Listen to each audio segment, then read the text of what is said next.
இன்னைக்கு நிகழ்ச்சியில் Dale Carnegie பற்றி பார்க்க போறோங்க. யார் இந்த டேல் கார்னகி? டேல் கார்னகி தான் ஆரம்ப காலத்திலிருந்தே தன்முனைப்பு பற்றி, தன்னம்பிக்கை பற்றி, சுய முன்னேற்றம் பற்றி, இன்னும் சொல்லப்போனால் விற்பனைத்துறை பற்றி அதிகம் பேசிய, அதிகம் எழுதிய ஒரு அறிஞர், ஒரு எழுத்தாளர், ஒரு பயிற்சியாளர். அமெரிக்காவில் பிறந்தவர். 1888 முதல் 1955 வரையிலான 67 வருடங்கள் வாழ்ந்தவர். அப்போ எந்த காலகட்டம் பாருங்க, நமக்கெல்லாம் ரொம்ப முன்னாடி. அப்பயே இந்த சேல்ஸ் பற்றி, இந்த பிஸ்னஸ் பற்றி, வாழ்க்கையில் ஜெயிக்கணும் அப்படிங்கிற ஒரு விஷயத்தை பற்றிலாம் அதிகம் பேசினவர். அப்போல்லாம் அந்த விஷயம் அவ்வளோ அதிகமாக பேசப்படவில்லை. தன்னம்பிக்கை, தன்முனைப்பு, சுய முன்னேற்றம்லாம் பார்த்தீங்கன்னா அந்த 1987 அப்புறம் தான் வேகம் எடுக்குது. ஆனால் 1888 பிறந்தவர் 1920களிலிருந்து இது சார்ந்து நிறைய பேசிட்டு இருக்கக்கூடியவர். இவர் எழுதின ஒரு புஸ்தகங்க சூப்பர் டூப்பர் ஹிட்டுங்க அந்த காலத்தில். 1936 ஒரு அற்புதமான புத்தகம் எழுதினாருங்க. How to win friends and influence people. நண்பர்களை வெற்றி கொண்டு மனிதர்களை ஈர்ப்பது எப்படி அப்படின்னு ஒரு புத்தகம். 1936 அப்பயே 50 லட்சம் பிரதிகள் விற்று தீர்ந்தது. காலங்காலமாக இன்னும் வித்துட்டு இருக்கு. ஏற்கனவே 31 மொழிகளில், தமிழ் மொழி உட்பட 31 மொழிகளில் இந்த புத்தகத்தை மொழிபெயர்த்திருக்காங்க. நிறைய பேர் வாங்கி வாங்கி படிக்கிறாங்க. இந்த புத்தகம் சொல்கிற விஷயம் என்னென்னா, எப்படி நல்ல விற்பனையாளர் ஆவது, அவ்வளோதான். செல்லிங் ஸ்கில்ஸ் பற்றி, விற்பனை திறமை பற்றி நிறைய இந்த புத்தகம் பேசுதுங்க. அப்புறம் இன்னொரு புத்தகம் எழுதினார் 1948 how to stop worrying and start living. கவலையை விட்டு வாழ்வது எப்படி, மகிழ்ச்சியாக வாழ்வது எப்படி. இந்த புத்தகம் நல்ல விற்பனையானது. இது மாதிரி ஒரு 10 புத்தகங்கள், கையேடுகள் எழுதியிருக்காரு. அவருடைய வாழ்க்கையை பார்த்தீங்கன்னா ரொம்ப ஒரு ஏழை குடும்பத்தில் பிறந்தவர், கஷ்டப்பட்டு வாழ்ந்தவர். ஆரம்பத்தில் இந்த எஜுகேஷ்னல் புக்ஸ் விற்கிறதுக்காக, கல்வி சார்ந்த புத்தகங்கள் விற்கிறதுக்காக வாழ்க்கையை தொடங்கியிருக்காரு. வாழ்க்கையில் பயணிச்சிருக்கார், பயிற்சி கையேடுகள் விற்கிறதுக்காகலாம். அப்போ அவருக்கு விற்பனை சார்ந்து நல்ல அனுபவம் கிடைச்சிருக்கு.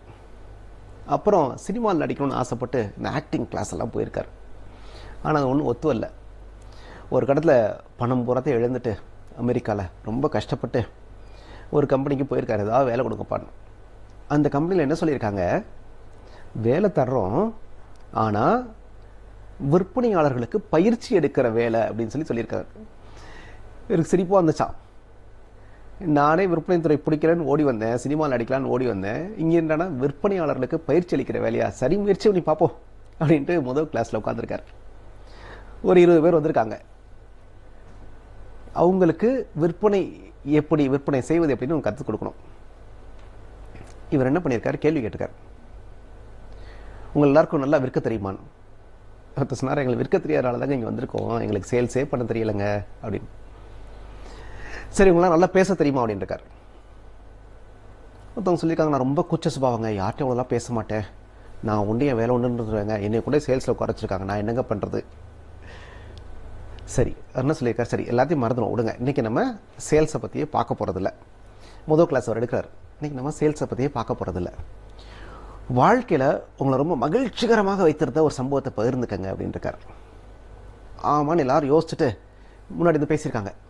என் கல்யாணத்தப்போ எனக்கு ரொம்ப சந்தோஷமாக இருந்தது, நான் படித்து பட்டம் வாங்கினப்போ உள்ள சந்தோஷமாக இருந்ததுன்னு சொல்லி ரொம்ப உற்சாகமாக பேசியிருக்காங்க.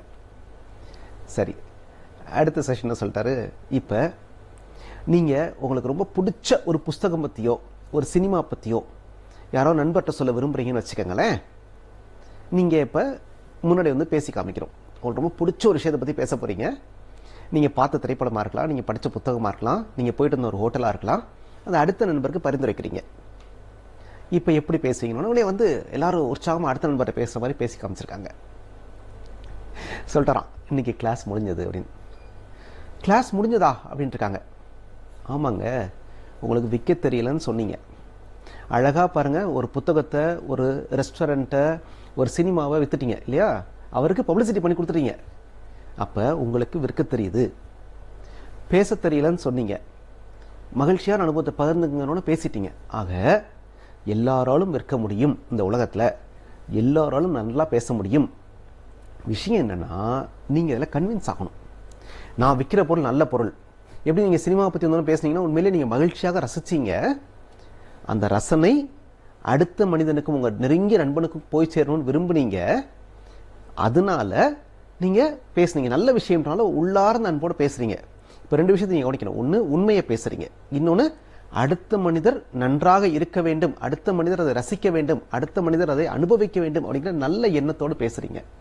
ஆக நல்ல பொருள், நல்ல எண்ணம் இருந்தால் யாராலையும் எதையும் விற்க முடியும். இப்போ நீங்கள் குறிச்சிக்க வேண்டியது என்னன்னா, நல்ல உங்களுடைய பொருள், நீங்கள் கையில் என்ன பொருளை விற்கிறதுக்காக இங்கே வந்திருக்கீங்களோ அந்த பொருள் நல்ல பொருளா, அந்த பொருளை அடுத்த மனித இடத்துல தைரியமாக விற்றீங்கன்னா நாளைக்கு அவர் முகத்தை போய் சந்தோஷமாக பார்ப்பீங்களா? இதெல்லாம் இருந்து நான் தெரிஞ்சதுன்னா நீங்கள் தாராளமாக விற்க முடியுங்க. பேச முடியலைன்னு சொன்னீங்க அப்படிலாம் கிடையாதுங்க. உலகத்தில் பேச முடியாது அப்படின்னு யாரும் கிடையாது. எல்லோரும் எல்லா நேரமும் பேசிக்கொண்டே இருக்கிறோம். நமக்கு பிடிச்சி போனதை பேசுகிறோம். அப்போ நம்ம விற்கிற பொருளும் பிடிச்சி போன பொருளாக இருந்தால், நம்ம விற்கிற பொருளும் பிடிச்சி போன விஷயங்களை தரக்கூடிய பொருளாக இருந்தால் எல்லோரும் நல்ல விற்பனையாளர் ஆகலாம் அப்படின்னு அசந்துட்டாங்களாம். இதை பார்த்துட்டு இருந்த ஓனரே சொன்னாராம், அடடா இவ்வளோ பேர் வந்து கிளாஸ் எடுத்திருக்காங்க, இவ்வளோ அழகாக கிளாஸ் எடுத்து யாருமே நான் பார்த்ததே இல்லை அப்படின்னு. அப்போ தான் டேல் கார்னகிக்குள்ளேயே தெரிஞ்சிச்சான், அடடா நமக்குள்ளே இப்படி ஒரு திறமை இருக்க போலையே அப்படின்னு. ஏன்னா ஒரு நல்ல நடிகர், நல்ல பேச்சாளர், விற்பனையாளராகவும் இருந்திருக்கக்கூடியவர். இப்படி தான் அவருடைய வாழ்க்கையை தொடங்கியிருக்கு. ஒரு இடத்துக்கு அப்புறம் முடிவு பண்ணுறாரு, நம்மளே ஒரு இன்ஸ்டியூட் தொடங்கிடுவோம். இன்றைக்கும் டேல் கார்னகி இன்ஸ்டியூட் இருக்குது, அமெரிக்காவில் இருக்குது, உலகின் பல நாடுகளில் இருக்குது. அந்த இன்ஸ்டிடியூட் வந்து விற்பனை பற்றி, விற்பனை திறன் பற்றி, விற்பனை திறனை வளர்த்துக் கொள்வது பற்றி நிறைய கிளாஸ் எடுத்துட்டு இருக்காங்க. அவர் வந்து எழுதின புஸ்தகம் how to win friends and influence people. இந்த புத்தகம் வந்து மிகப்பெரிய வெற்றியை பெற்றதுங்க. இந்த புத்தகத்தில் 4 பகுதிகளாக பிரிச்சிருக்காங்க.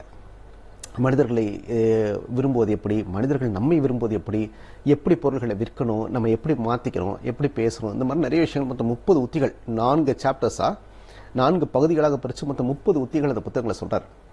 அந்த புத்தகம் தான் அந்த காலத்தில் சூப்பர் டூப்பர் ஹிட். எல்லா கம்பெனிலையும் சேல்ஸ் ட்ரைனிங்க்கு அப்படின்னு வந்துட்டாலே கூப்பிடு டேல் கார்னகியை, கூப்பிட்டு அவர் ட்ரைனிங் கிளாஸ் நடத்த சொல்லு அப்படின்றாங்களாம். அந்தளவுக்கு புகழ்பெற்று இருந்திருக்கார். நிறைய கார்பரேட் நிறுவனங்களில் ட்ரைனிங்லாம் நடத்தியிருக்காரு. அவர் சொன்ன ஒரே ஒரு உத்தியை மட்டும் இப்போ கொண்டு சொல்லிடுறேன். நிறைய உத்திகள் சொல்லியிருக்காரு. சொன்ன ஒரே ஒரு உத்தி எனக்கு ரொம்ப பிடிச்சிருந்தது. அதாவது, நீங்கள் எதை விற்பதாக இருந்தாலும் உங்கள் யார்கிட்ட போய் விற்க போகிறீங்களோ அவர் நல்லா இருக்கணும் அப்படின்னு நினைச்சுக்குங்க அப்படின்னு வரான். அடுத்த ஒரு நலனில் அக்கறை கொண்டு பொருளை வியுங்கள், அதான் சொல்ல வர்றார். நமக்கு வந்து என்னென்னா, இருக்கிறத வித்துட்டு போயிடும் அப்படின்னு நினைக்கக்கூடாதான். இப்போ ஒரு சின்ன உதாரணம் சொல்கிறேனே. நம்ம வீட்டை சுற்றி 4 கடை இருக்குங்க, அரிசி கடை. நம்ம ஒரு கடையிலே திரும்ப திரும்ப அரிசி வாங்கிட்டு இருக்கோம்.